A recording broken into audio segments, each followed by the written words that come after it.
Hello students, this is Vipasha Garg.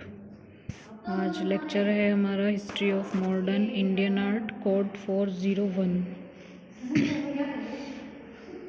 तो हम बात कर रहे थे आर्टिस्ट डीपी रॉय चौधरी जी के बारे में, जिनका फुल नेम है देवी प्रसाद रॉय चौधरी। ओके, और इनका DOB 1899 से 1975।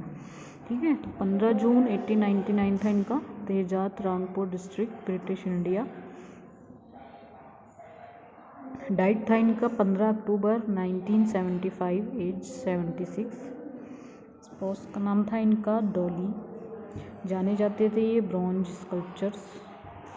ऑक्यूपेशन था इनका पेंटर और स्कल्पचर। ठीक है, ट्रिम्प ऑफ लेबर जो है ये इन्हीं के नाम से इनकी फेमस थी, ये ट्रिम्प ऑफ लेबर। अवार्ड्स मिले हैं इनको Padma Bhushan, member of the Order of the British Empire MBE, Lalit Kala Akademi Ratna. Okay, तो आज इनकी बायोग्राफी के बारे में बात करते हैं हम, डीपी रॉय चौधरी जी की।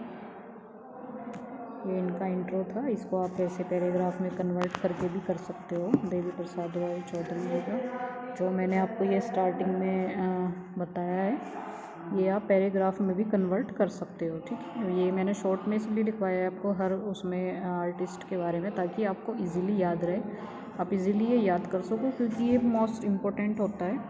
जो इनकी डिटेल है, ये मेन डिटेल ज़रूरी होती है, तो ताकि आप ये इजीली याद कर सको, आपको याद रहे। ठीक है, तो आगे बात करते हैं हम इनकी बायोग्राफी के बारे में। रॉय चौधरी का जन्म 15 जून 1899 को ब्रिटिश भारत के अविभाजित बंगाल के रंगपुर में तेजपुर में हुआ था।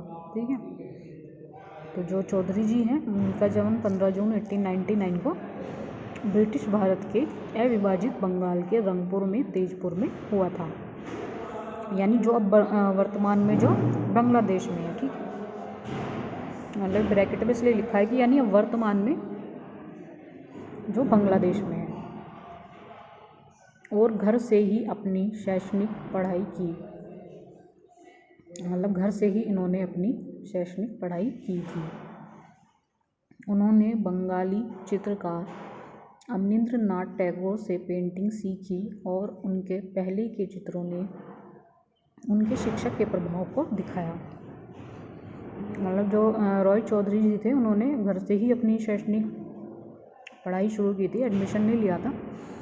उसके बाद इन्होंने बंगाली चित्रकार अवनींद्रनाथ टैगोर, जो अवनींद्रनाथ टैगोर जी हैं वो बंगाली चित्रकार हैं, उनसे उन्होंने पेंटिंग सीखी थी, और उनके पहले के चित्रों ने उनके शिक्षक के प्रभाव को दिखाया, यानी कि जो उनके पहले के चित्र थे उसमें उनके शिक्षक के प्रभाव को दिखाया था। मूर्ति कला की ओर मुड़ते हुए उन्होंने शुरू में हीरोमणि चौधरी के तहत प्रशिक्षण लिया, यानी मूर्ति कला की ओर जब ये मुड़ रहे थे, मूर्ति कला में मतलब जब इन्होंने स्टार्ट किया था, तो वहाँ पे उन्होंने शुरू में ही हीरोमणि चौधरी के तहत प्रशिक्षण लिया था। ये आर्टिस्ट का नाम है हीरोमणि चौधरी, तो इनके तहत इन्होंने अपना प्रशिक्षण लिया था, और बाद में आगे के प्रशिक्षण के लिए इटली चले गए। मतलब फिर बाद में जो भी इनका आगे का प्रशिक्षण रहा, उसके बाद ये इटली चले गए थे। मतलब पहले इन्होंने अपने घर से पढ़ाई शुरू की, फिर ये इन्होंने बांग्ली चित्रकार जो कि अवनींद्रनाथ टैगोर हैं, उनके बारे में आप पढ़ चुके हो, टैगोर जी के बारे में, उनसे इन्होंने पेंटिंग सीखी। ठीक है, और जो पहले के चित्र थे उनके शिक्षक के प्रभाव को इन्होंने दिखाया। फिर मूर्ति कला की ओर मुड़ते हुए इन्होंने हीरोमणि चौधरी के तहत प्रशिक्षण लिया, और उस बाद में आगे के प्रशिक्षण के लिए ये इटली चले गए। इस अवधि के दौरान उनके कार्यों ने पश्चिमी प्रभावों को इकट्ठा करना शुरू किया। मतलब जो ये अवधि थी उस अवधि के दौरान उनके जो कार्य थे उन्होंने पश्चिमी प्रभावों को इकट्ठा करना शुरू किया था। भारत लौटकर उन्होंने आगे की पढ़ाई के लिए बंगाल स्कूल ऑफ आर्ट में दाखिला लिया। मतलब जब उस अवधि के दौरान जो इनके कार्य थे उनके कार्यों ने पश्चिमी प्रभाव के मतलब जो भी पश्चिमी प्रभाव का जो वर्क था इनका, तो पश्चिमी प्रभावों को इन्होंने इकट्ठा करना शुरू कर दिया। ठीक है, उसके बाद ये भारत लौटे। वहाँ पर भारत लौटने के बाद इन्होंने अपने आगे की पढ़ाई के लिए बंगाल स्कूल ऑफ आर्ट में दाखिला लिया। वहाँ पे जब इन्होंने आगे की पढ़ाई की तो इन्होंने बंगाल स्कूल ऑफ आर्ट में अपना दाखिला ले लिया था। 1928 में वे चेन्नई में government college of fine art में शामिल होने के लिए चले गए। उसके बाद जब इन्होंने आगे की पढ़ाई ली अपनी पढ़ाई के बाद इन्होंने वहाँ पे बंगाल स्कूल ऑफ आर्ट में दाखिला लिया। उसके बाद 1928 की बात है ये। 1928 में इन्होंने ये चेन्नई में government college of fine art में शामिल होने के लिए चले गए। ठीक, 28 में जो चेन्नई का government college of fine art है तो उसमें शामिल होने के लिए वहाँ पे चले गए। पहले एक छात्र के रूप में और फिर 1958 में अपनी सेवानिवृत्ति तक विभाग के प्रमुख वाइस प्रिंसिपल और प्रिंसिपल के रूप में इन्होंने काम किया। ठीक है,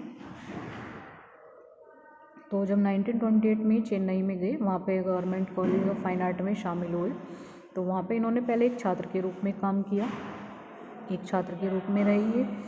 और उसके बाद फिर 1958 में ये जो इन्होंने अपनी वहाँ पे सेवा निर्मित की, मतलब वहाँ पे टीचर रहे, वहाँ पर इन्होंने सेवानिवृत्ति तक विभाग के प्रमुख वाइस प्रिंसिपल और प्रिंसिपल के रूप में काम किया। ठीक है, मतलब इन्होंने वाइस प्रिंसिपल के रूप में भी काम किया और प्रिंसिपल के रूप में भी काम किया। दोनों रूपों में इन्होंने वहाँ पे काम किया था। पहले छात्र के रूप में रहे और उसके बाद इन्होंने विभाग में मतलब काम किया, वाइस प्रिंसिपल रहे और प्रिंसिपल के रूप में, दोनों में इन्होंने वहाँ पे वर्क किया। और ये बहुत ही अच्छी बात रही है कि इन्होंने वाइस प्रिंसिपल और प्रिंसिपल दोनों के रूप में काम किया था। जबकि चेन्नई कॉलेज में प्रिंसिपल रहे, मतलब चेन्नई कॉलेज में ये प्रिंसिपल रहे थे। उन्होंने 1937 में ब्रिटिश सरकार द्वारा MBE के रूप में सम्मानित किया गया। जो हमने सबसे स्टार्टिंग में, आपको ध्यान होगा, सबसे स्टार्टिंग में हमने बताया था PPT में, इनको MBE के रूप में सम्मानित किया गया था। मेरा यहाँ पे हमने बताया था आपको कि इनको अवार्ड में पद्म भूषण से इनको अवार्ड किया गया था, member of the Order of the British MBE। ठीक है, तो MBE से इनको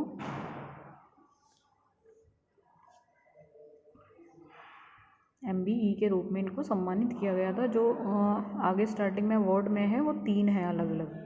ठीक है, तो 1937 में ब्रिटिश सरकार द्वारा MBE के रूप में इनको सम्मानित किया गया था।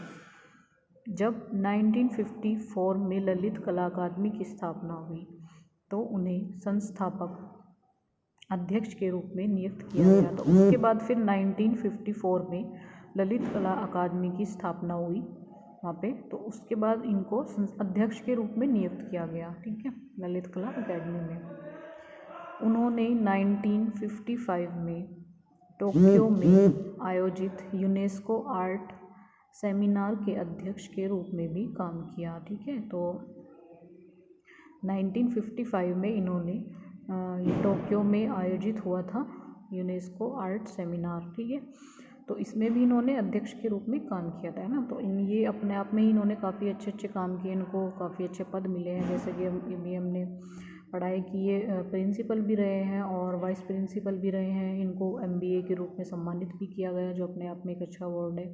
उसके बाद ये ललित कला अकादमी की जब स्थापना हुई तो वहाँ पे भी इनको अध्यक्ष के रूप में नियुक्त किया गया। ठीक है, उसके बाद जो टोक्यो में 1955 में ही 54 में ललित कला अकादमी में इनको नियुक्त किया गया। उसके बाद नेक्स्ट ईयर ही यानी 1955 में टोक्यो में जो आयोजित हुआ था आर्ट सेमिनार यूनेस्को, ठीक है, यूनेस्को आर्ट सेमिनार, उसको में भी इनको अध्यक्ष के रूप में काम करने का मौका मिला।